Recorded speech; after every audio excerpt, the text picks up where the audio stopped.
Good morning, guys. It's Rich from Gold Cup Cards here, and today I've got something a little bit different for you. Today, I'm going to give you an insight into what it's like being an online card store owner.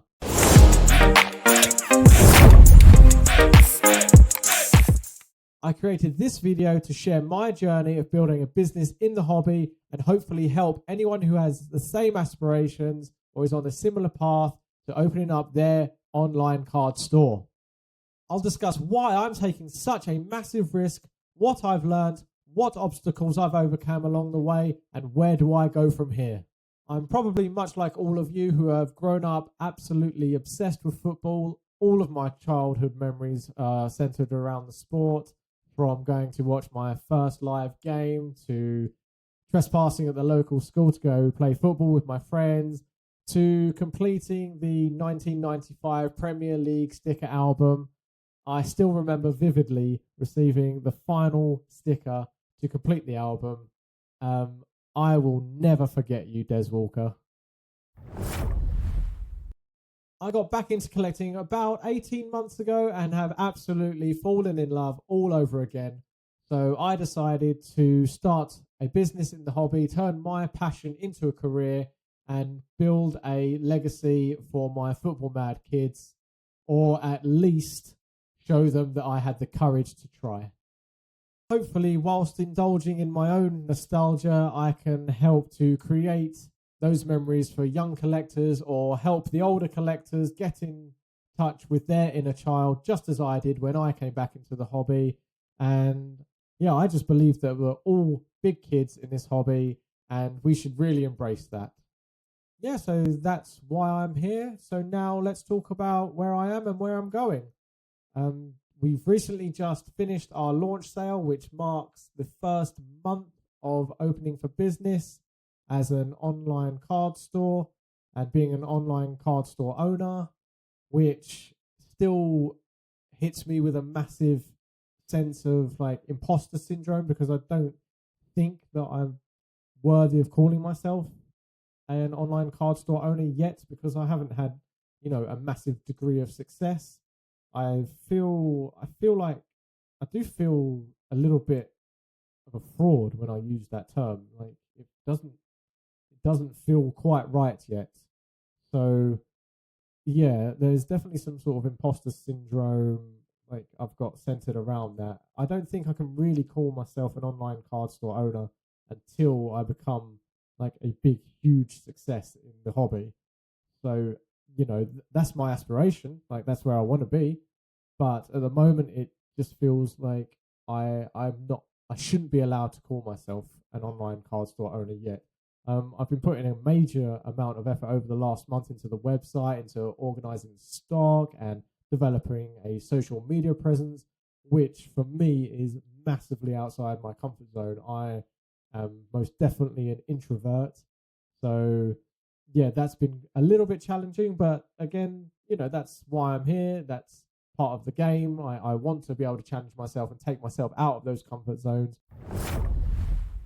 The launch sale itself wasn't as successful as I'd hoped it be. I managed to sell a few cards, but no sealed product, which I totally get, because, there are so many vendors in this space, in the hobby, that are selling sealed product.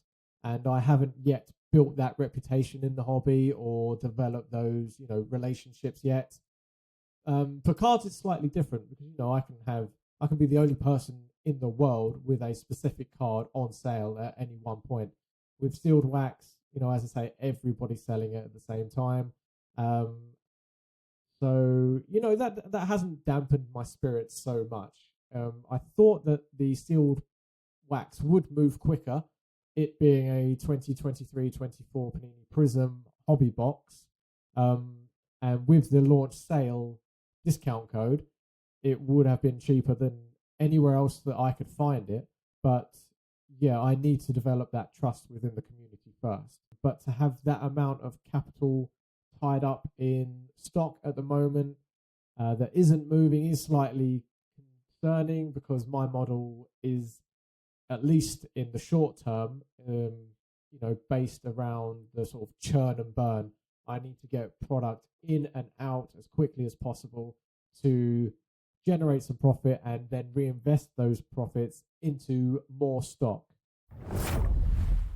It will always be difficult in a space where the barriers to entry are so low. What I mean by that is that, people who want to enter this market, they don't need a degree. They don't need a professional qualification. There's no regulatory body. All you really need is some general sense of how business and how the hobby works and some startup capital, and you're pretty much good to go. But that I think that's really good for the hobby, having that amount of competition. I mean, it's like capitalism at its finest. It's all going to drive everyone in the market to be the best versions that they can be, and that will ultimately be good for the hobby. It will drive the hobby forward. And it doesn't necessarily that, we can't work together to grow the hobby together. It's not competition in the sense that, I must make this sale so that you can't. It's not like a zero-sum game. I think that, with people in this space, in this community, if we really nurture and build upon the relationships in the community, everyone can sort of just grow together as the hobby itself grows, which I am a firm believer of it doing so. I think that this hobby hasn't even begun to peak yet. I know that we're in like a massive, say, like recession of the hobby, of the market, but that's because of the COVID boom. We're still at such a much higher level than where we were pre-COVID. And as like a culture in the UK and in Europe, we do adopt a lot of Americanisms, and this is like a big part of America's culture, having these, having this hobby where we're collecting cards, swapping, selling, trading up, ripping packs, everything like that. I think the hobby is just destined to grow. So what else other than the launch sale have I been up to? I can hear my wife asking. I've developed the website from scratch. I have managed all of the back of shop processes. I've built websites in the past, but I'm not an expert. I've never built an e-store. So having to worry about things like, what is the payment process going to look like? How am I going to manage the inventory, the email workflows? I've got to make sure that all the listings are absolutely perfect. These are things that I've never had to worry about when, building a website before. So it took me, much longer than I thought it would, which has been a common theme throughout this whole journey so far of building the business from the ground up. Pretty much everything is just taking so much longer than I thought it would, because, when I was, making a plan, I'm going to develop my social media, I have to then research the webcam. I then have to research the best microphone and the lighting setups, and, making sure that my hardware can speak to my software and the outputs that I'm getting. It's just like a lot more goes into the content creation side of things than I thought it would. And I have found an absolute new respect for people who are creating content at, such an enormous scale. And the same goes for the operational side of things. I've had to research different sizes of boxes, different packaging methods, different postage methods. When it comes to the content creation, I am a little bit out of my depth when it comes to these social media platforms. Before starting this business, I had never posted on Instagram. I'd never even joined TikTok. So I'm learning a lot on the job as we go, but it is time consuming. I am, I am enjoying it, but, when you're having to look through Google definitions of what is a reel versus what is a short versus what is a story, I'm starting to feel a little bit old. Something I have learned about myself is that I'm actually enjoying a lot more of the creative aspect of the, content creation than I thought I would. I can be here for a long time editing videos and graphics, and I'm a little bit of a perfectionist, so I probably spend too much time doing it, but it's really enjoyable. Actually, I didn't think that I would find so much fun in editing these videos and everything else that goes along with it. I wouldn't even class myself as a creative person. I'm just, when I do it, time seems to flow a lot quicker. Another thing that I've learned, getting into like the nitty gritty now, is that, well, maybe not learned, but it's something that I obviously considered before I started this venture and took the leap of faith anyway, is that you probably shouldn't just dive headfirst into a venture like this. Maybe it's wiser to keep it as a side hustle, or at least a hobby until it's generating the profits to sustain your lifestyle. I'm quite blessed in the fact that my wife also has an entrepreneurial spirit along with me and is like fully supporting my journey. We've got savings stashed away, so we're not putting the house at risk, or the kids' health and safety at risk. These savings are being eaten up faster than what we expected. Not through the business. Like I have a set amount of money that I set aside for the business, and I'm quite disciplined when it comes to managing my cash flow. If I see a great deal on some sealed wax or a really great card that is just going to make my portfolio, I'm not going to put the long term liquidity of the business at risk. I've got the resilience to reject the opportunity and say no. But having these savings eaten away at by just like the cost of living, with everything just getting so much more expensive, it's putting a little bit of pressure on me to make this business work faster than what we had initially planned, and that is beginning to take sort of mental toll.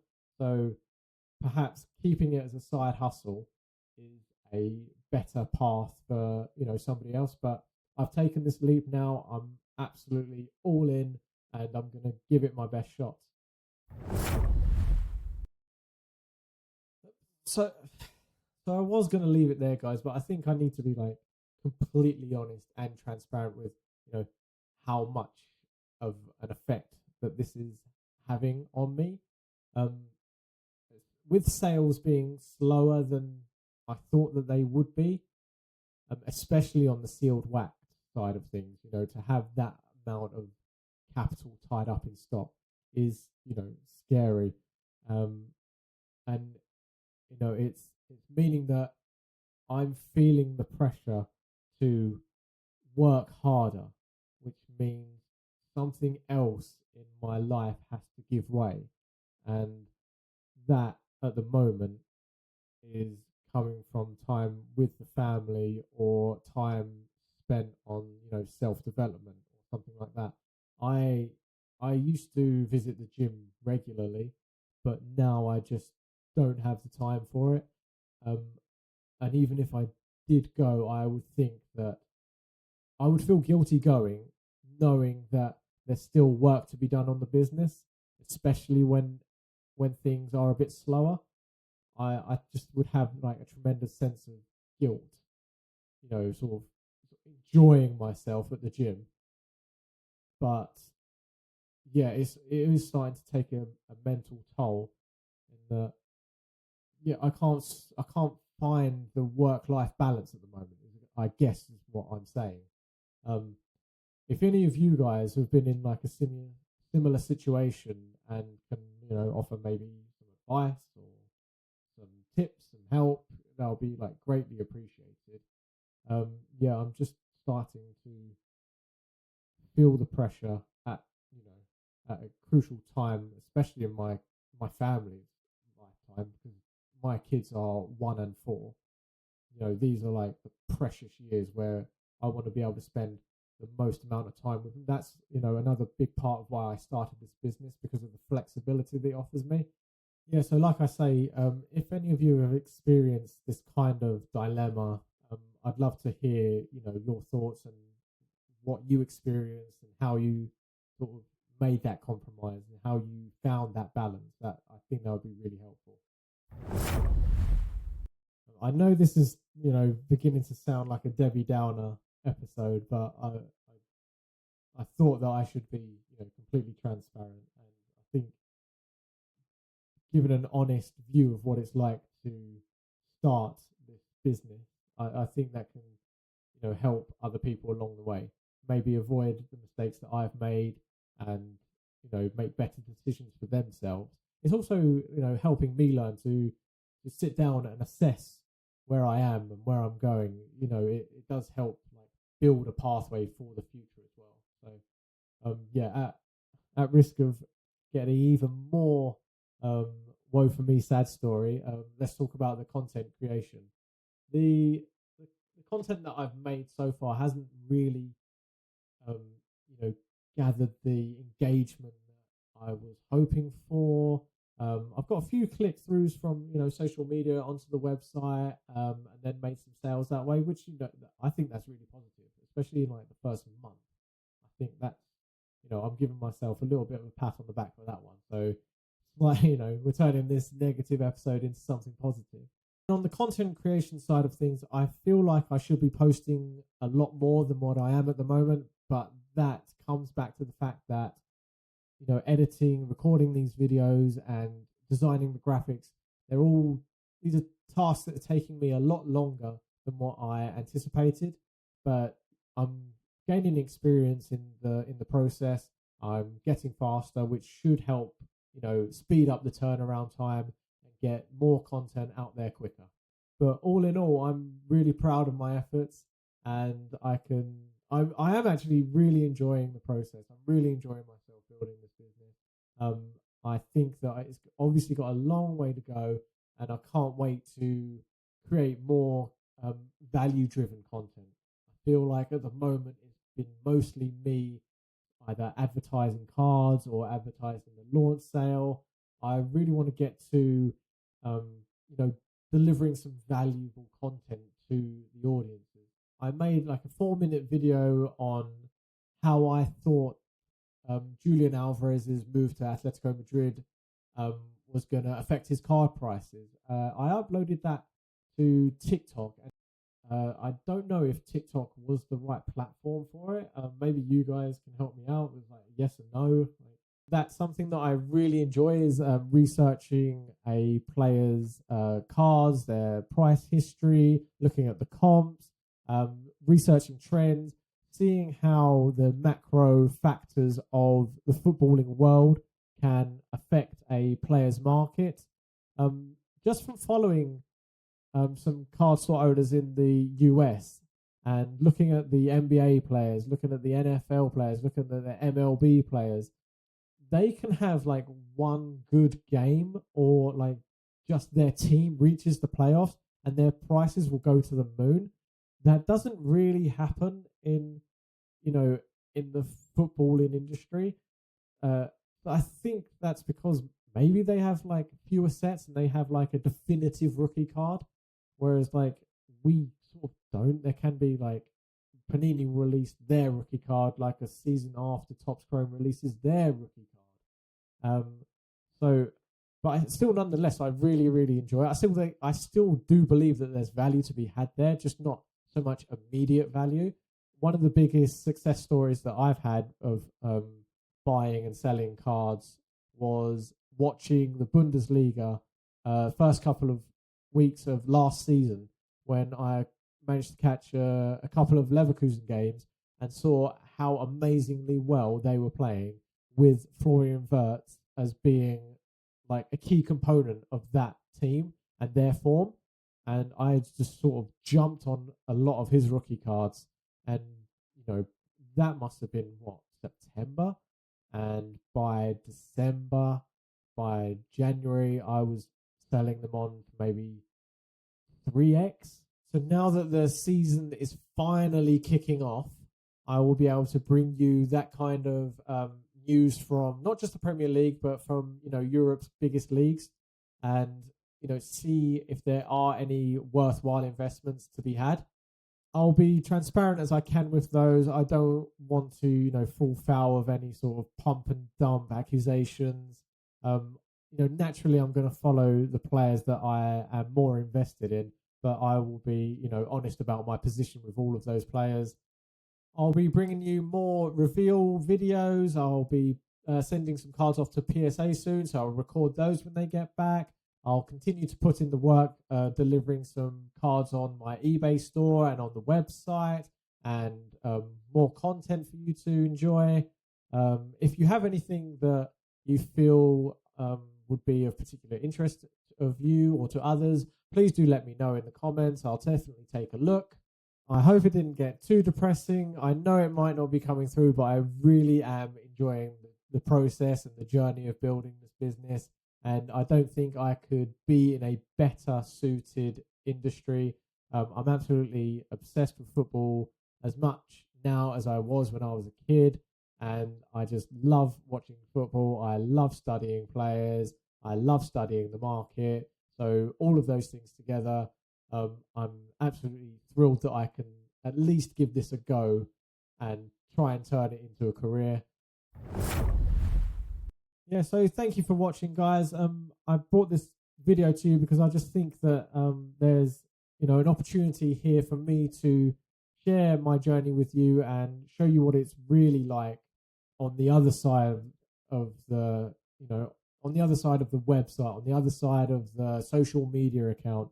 There's a lot more going on than what people might think, certainly more than what I thought. So sharing that with you all, I'm just glad that I can be here to do that. On that note, if you have enjoyed the video, please like and subscribe. You'll get notifications of any new content that I bring you. Even if it's just something simple as a thumbs up like, that will mean more to me than you can imagine. It will just give me so much more encouragement to bring you the content that I know that you guys are liking. So a big thank you to all of those who have made it this far, and a big thank you to all of those who did purchase during the launch sale. It's much appreciated. It just means that I can continue on this journey.